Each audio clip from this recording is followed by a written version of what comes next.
Graça e paz, meus queridos. Olha, estamos aqui de novo. Eu acho que você vai se cansar de mim dessa vez, hein? Olha, é tantas vezes que nós estamos vindo aqui para juntos nós compartilharmos um texto da palavra de Deus, mas é um prazer renovado estar aqui. E hoje é quarta-feira e eu sei que Deus tem algo extraordinário para mim e algo extraordinário para você hoje, em nome de Jesus. Para a gente começar o nosso tempo de estudo da palavra, eu queria convidar você para a gente orar junto. Vamos orar juntos? Papai, exaltado seja o teu nome, nós bendizemos o nome da tua glória, te agradecemos porque o Senhor é bom, a sua misericórdia dura para sempre. Te adoramos, Deus, pela graça, te adoramos pelo teu amor, pela tua fidelidade. E agora, Senhor, mais uma vez estamos aqui Pai, por causa da tua palavra que é viva, eficaz, que é poderosa. Senhor, nós queremos, Senhor, em nome de Jesus, clamar a tua graça, Senhor, a tua revelação, a tua vida, Senhor, sobre nós. Instrua-nos na tua palavra, abra os olhos do nosso entendimento para que possamos compreender as profundezas da tua lei e que o nome santo e poderoso e glorioso de Jesus Cristo seja em nós, hoje e sempre, glorificado. Nós clamamos a ti, papai, em nome de Jesus, sabendo que o Senhor é um Deus fiel, que pode fazer muito mais além daquilo que nós pedimos ou pensamos. Nós já te damos a glória, a honra e o louvor em nome de Jesus. Amém. Oh, que bom, graças a Deus. Hoje, estudo da palavra de Deus. Eu quero convidar você para juntos a gente ler um texto da palavra. Está lá em 1 aos Coríntios, capítulo de número 15. Nós vamos ler os versículos 57 e 58. Tá bom? Vamos lá? Diz assim: mas graças a Deus que nos dá a vitória por nosso Senhor Jesus Cristo. Portanto, meus amados irmãos, sede firmes e constantes, sempre abundantes na obra do Senhor, sabendo que o vosso trabalho não é vão no Senhor. Eu vou ler de novo o último versículo, que é o versículo 58, e para que você e eu possamos notar um pouco mais, de maneira mais tranquila esse verso. Olha só, diz assim: portanto, meus amados irmãos, sede firmes e constantes, sempre abundantes na obra do Senhor, tendo a certeza, a convicção de que o vosso trabalho não é vão no Senhor. Então eu queria conversar um pouquinho com vocês hoje sobre algumas orientações de Paulo. Hoje eu não tenho um título específico para trazer para você, mas algumas orientações que o apóstolo Paulo dá nesse texto. Paulo vem trabalhando a primeira carta aos Coríntios. Ele vem falando de várias situações que a igreja de Corinto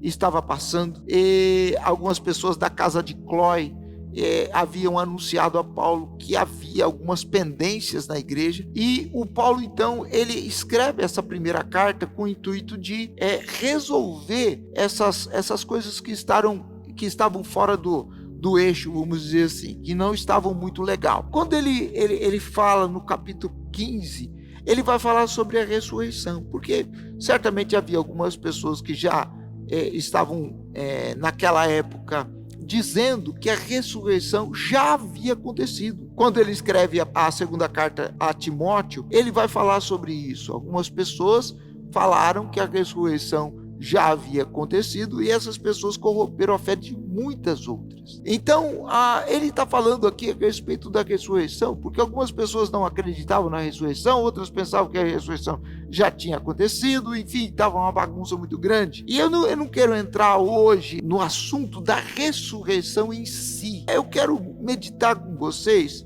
sobre o versículo de número 58, porque ele tem 4 informações ou 4 palavras muito poderosas aqui e muito importantes para mim e para você. No versículo 57 ele diz: graças a Deus que nos dá a vitória por nosso Senhor Jesus Cristo.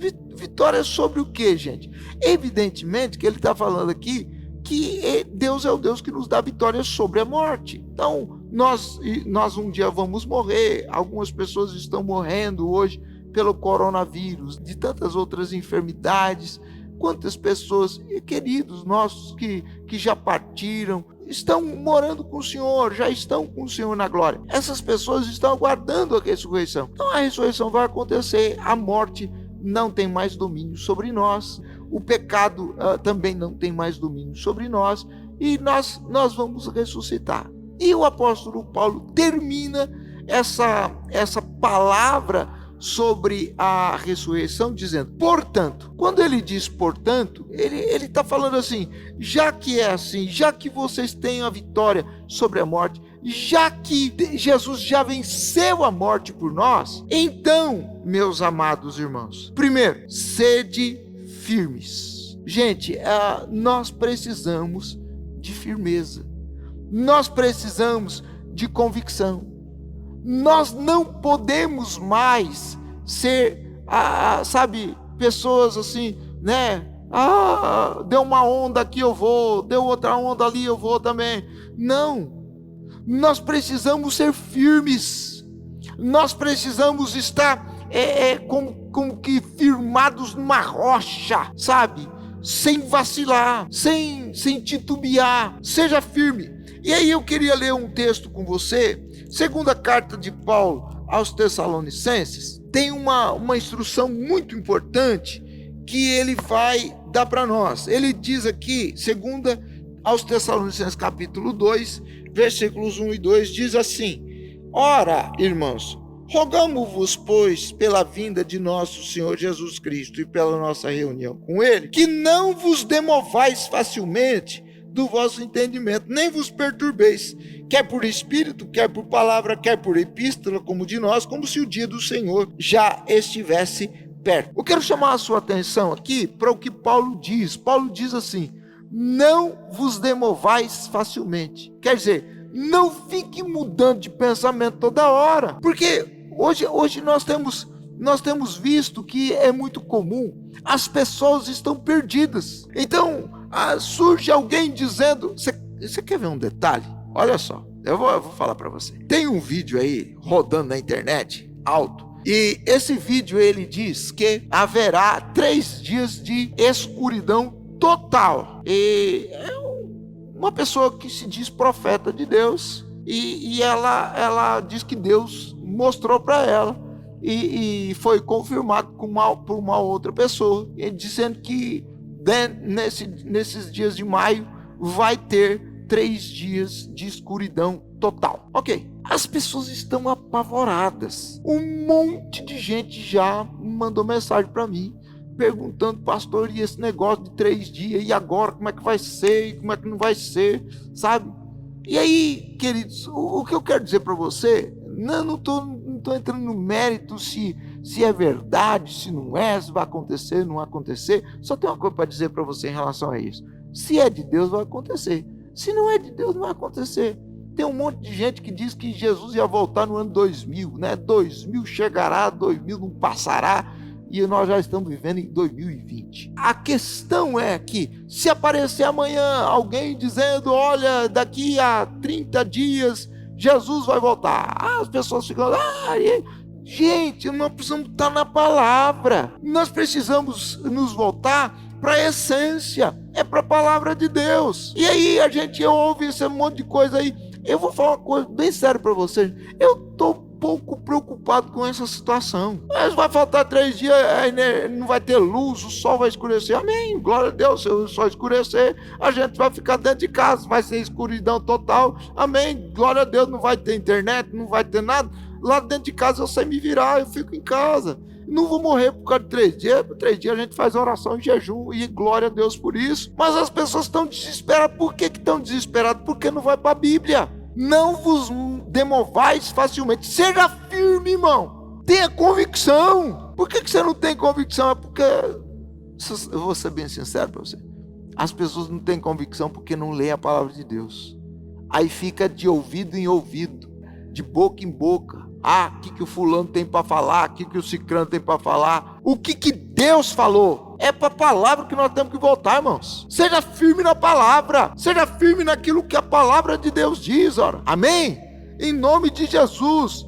Quer ver um outro texto que vai falar sobre a firmeza? Efésios, capítulo de número 4, é um texto muito lindo, muito poderoso, e a palavra de Deus, ela diz assim a partir do versículo 11, e ele mesmo deu uns para apóstolos, outros para profetas, outros para evangelistas e outros para pastores e mestres, querendo o aperfeiçoamento dos santos para a obra do ministério e para a edificação do corpo de Cristo, até que todos cheguemos à unidade da fé, ao pleno conhecimento do Filho de Deus, a varão perfeito, à medida da estatura de Cristo, para que não sejamos mais meninos inconstantes, levados ao redor por todo o vento de doutrina pelo engano dos homens que com astúcia enganam fraudulentamente.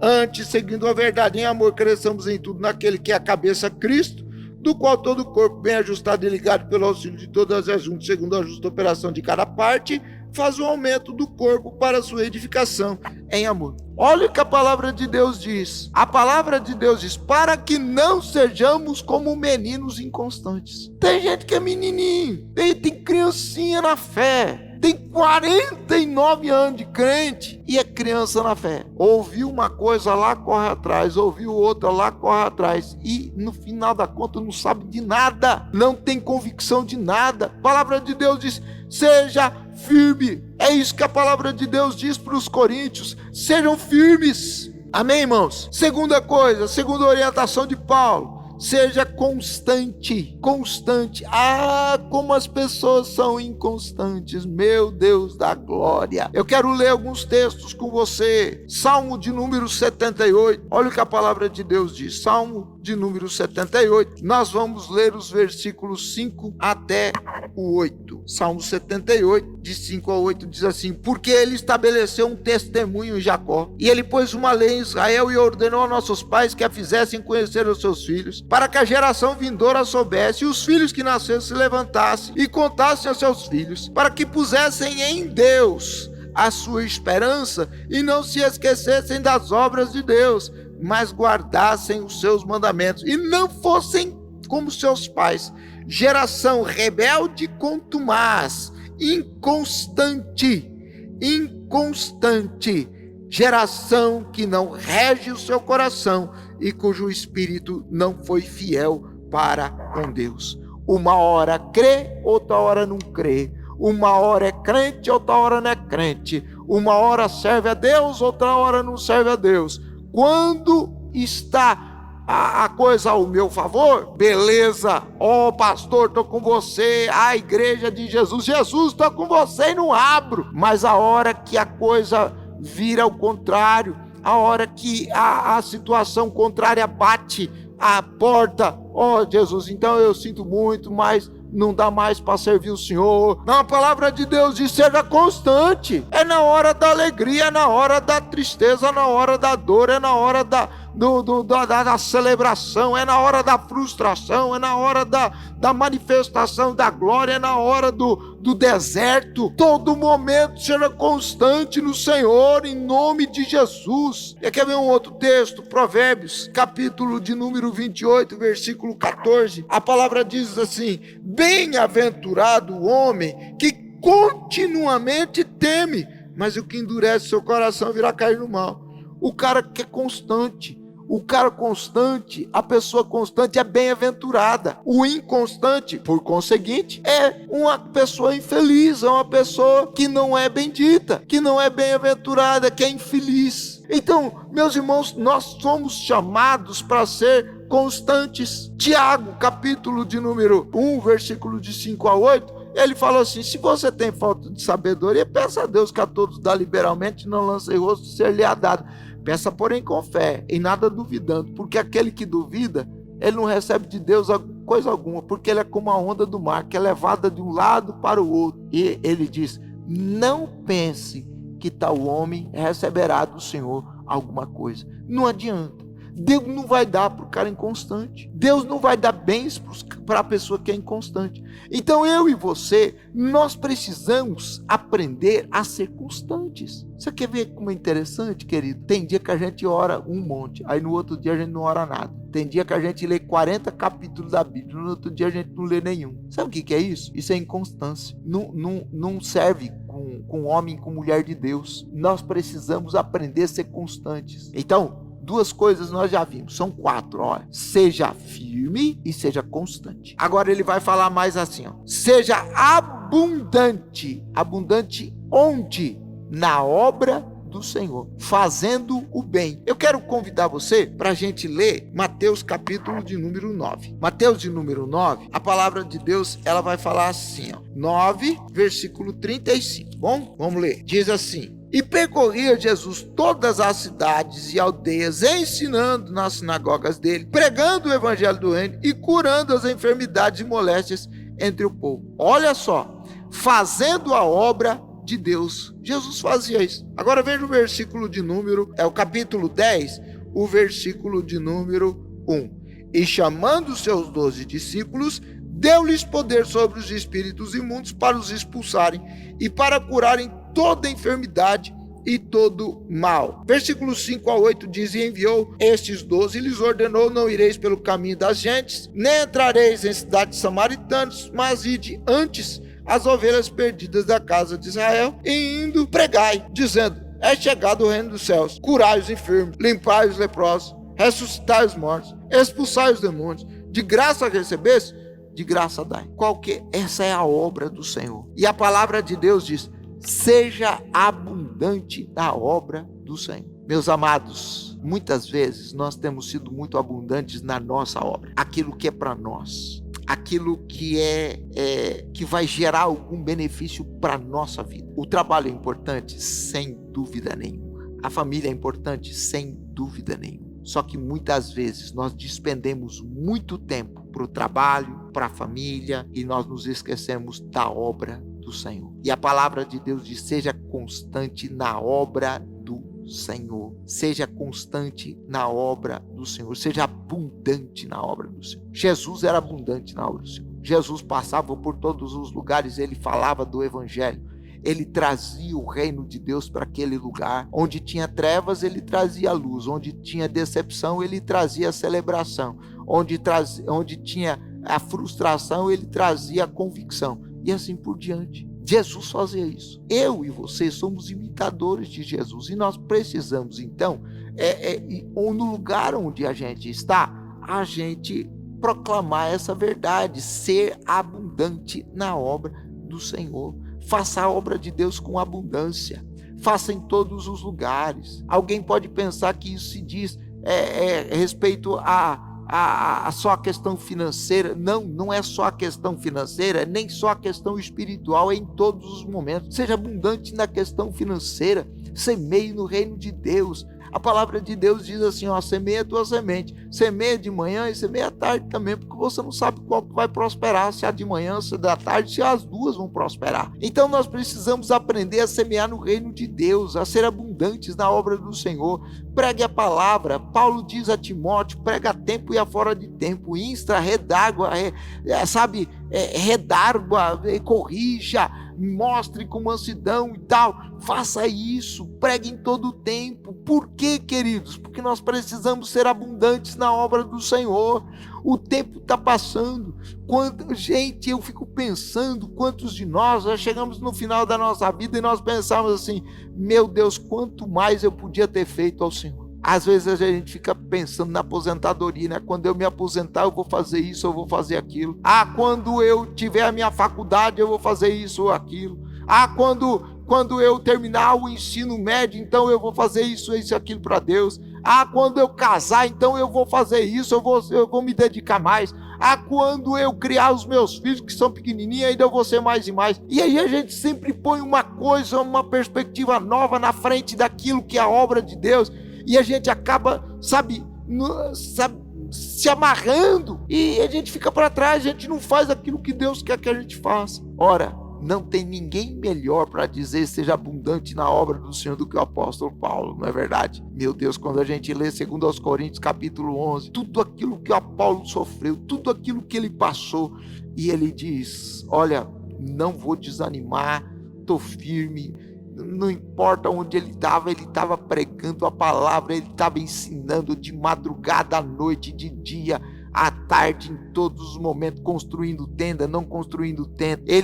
Quando ele estava em tempo integral, quando ele não estava em tempo integral na obra, em todos os momentos Paulo pregava, anunciava, ele era abundante na obra do Senhor nosso Deus. E para finalizar, ele diz assim: o seu trabalho não é vão no Senhor. Essa orientação de Paulo, ele diz assim: o seu trabalho não é vão no Senhor. Gente, nós precisamos ter lembrar de que ele falou no começo, ele está falando de ressurreição. A nossa vida não termina aqui. A terra é apenas uma passagem para nós. Nós estamos de passagem. Pedro diz que nós somos forasteiros e peregrinos. Ele diz que a nossa vida é como uma sombra que vem e declina, vai embora. O Tiago, ele diz que nós somos como a erva, bonita de manhã, à tarde secou. O salmista diz que a nossa vida é como um vapor, cedo passa. Então veja bem, essa é a vida terrena. E a vida eterna? Nós precisamos atentar. Ei, você que não acredita em céu e inferno, você que está me ouvindo, em nome de Jesus eu quero dizer uma coisa para você. É real, viu? É real, porque o que a palavra de Deus diz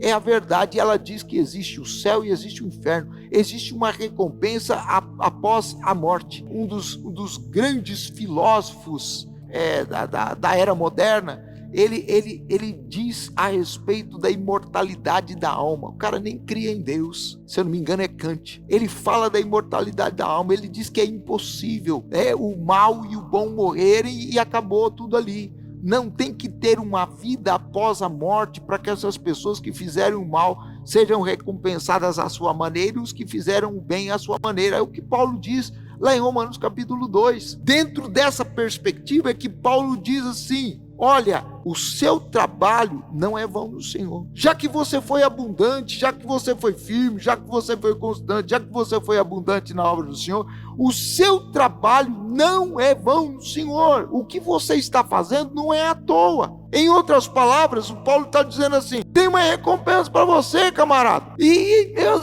vezes a gente deixa passar isso de lado, mano. A gente não para pensar em como isso é profundo. Tem uma recompensa para você, irmão. Tem uma recompensa para você, minha irmã. Tem uma recompensa para você, querido. Meu Deus, nós não podemos nos esquecer desse detalhe. A nossa vida não se resume a essa vida terrenal. Ela vai além, ela transcende essa vida terrenal. Nossa vida é eterna, ou eterna com Cristo, ou eterna longe dele. E de qualquer maneira nós vamos ter recompensa. Se nós formos abundantes na obra do Senhor, nós vamos ter a recompensa. Se nós formos abundantes na obra do capeta, nós vamos ser também recompensados de acordo com as obras do capeta. Vocês estão entendendo? Então, nós precisamos ter isso em mente em nome de Jesus. E eu quero ler alguns textos com você que vão falar exatamente sobre isso.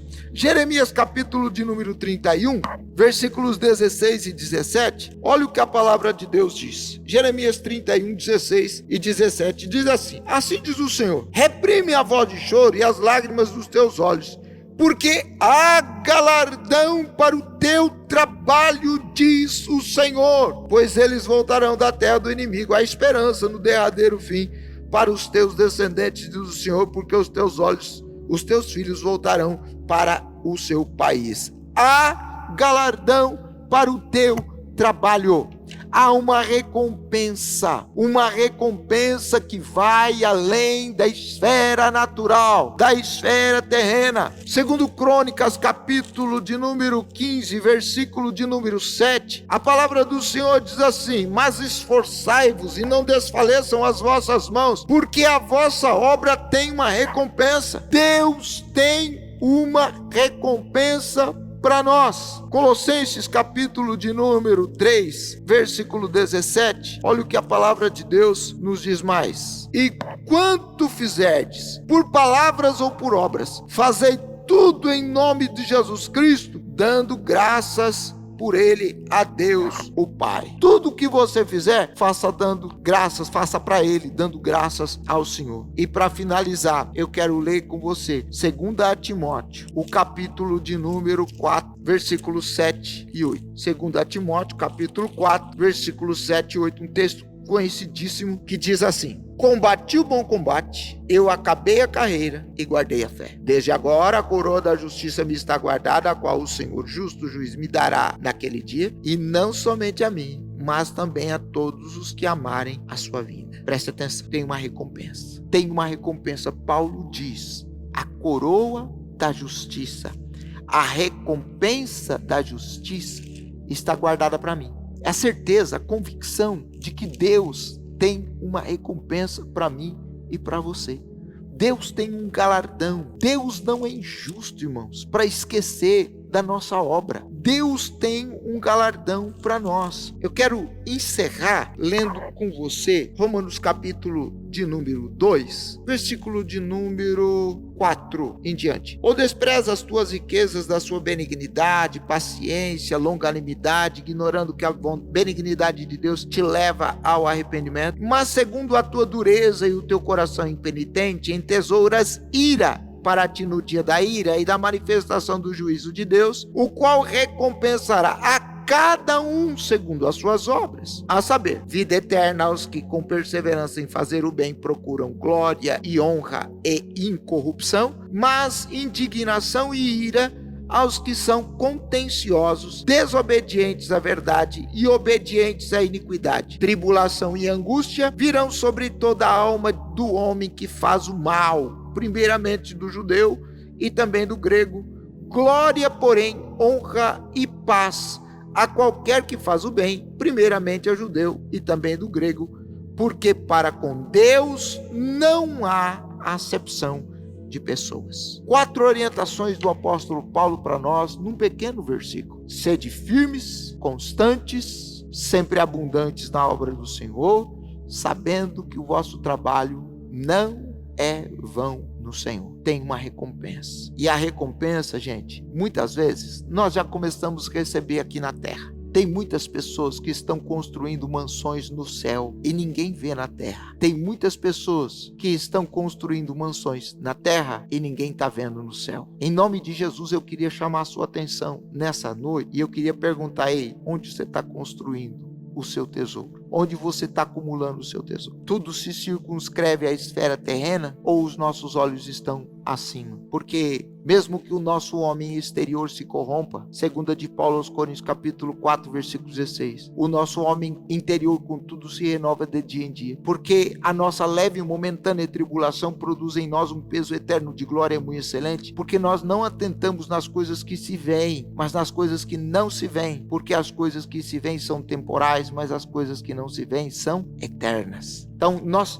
devemos tirar os nossos olhos daquilo que é terreno, daquilo que é passageiro, daquilo que é efêmero, daquilo que é transitório, daquilo que vai passar. Nós precisamos olhar além, nós precisamos olhar para o eterno, gente, em nome de Jesus. Porque quando nós olhamos para aquilo que é terreno, quando nós focamos o nosso olhar para o que é terreno, então nós somos inconstantes, nós não somos firmes, nós não somos abundantes na obra do Senhor, fazemos uma coisa lá e outra aqui só para cumprir a obrigação, e nós não entendemos que a nossa vida tem uma recompensa, as coisas que nós fazemos têm uma recompensa. Então a gente vai fazer de qualquer jeito, mas quando nós olhamos para a nossa vida e nós entendemos que nós somos seres eternos, que Deus criou para a eternidade, então esse texto de Romanos capítulo 2, ele é muito sério para nós. Por qual caminho nós temos andado? Tendo em vista todas essas instruções do apóstolo Paulo, o que é que nós temos feito da nossa vida? Nessa noite eu queria orar com você. Vamos orar junto? Vamos.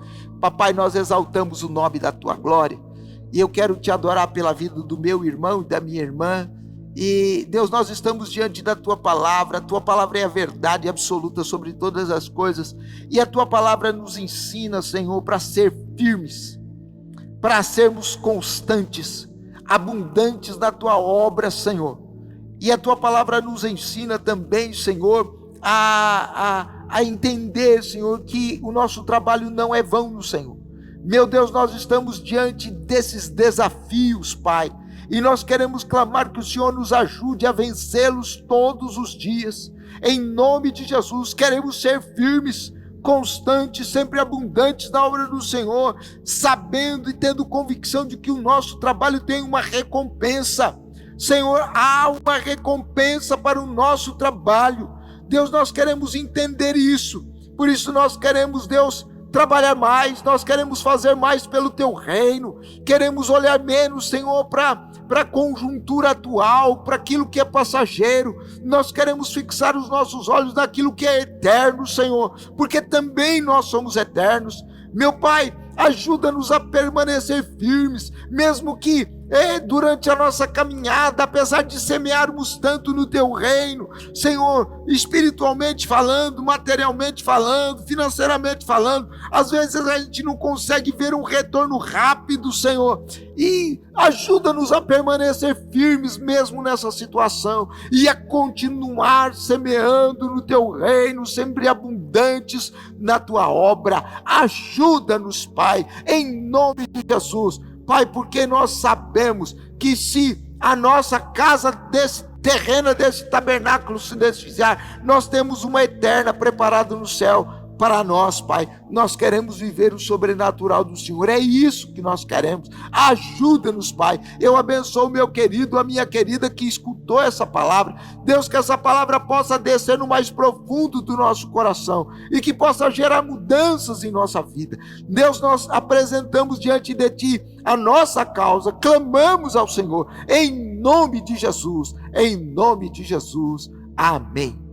Que a graça e a paz do Senhor Jesus Cristo, o amor de Deus, o nosso Pai, a comunhão e as consolações do Espírito Santo estejam com vocês hoje e sempre. Que Deus os abençoe muito, meus filhos.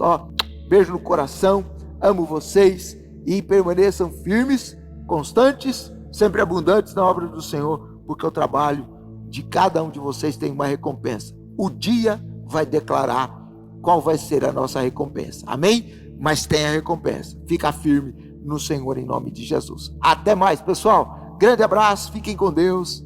Deus abençoe.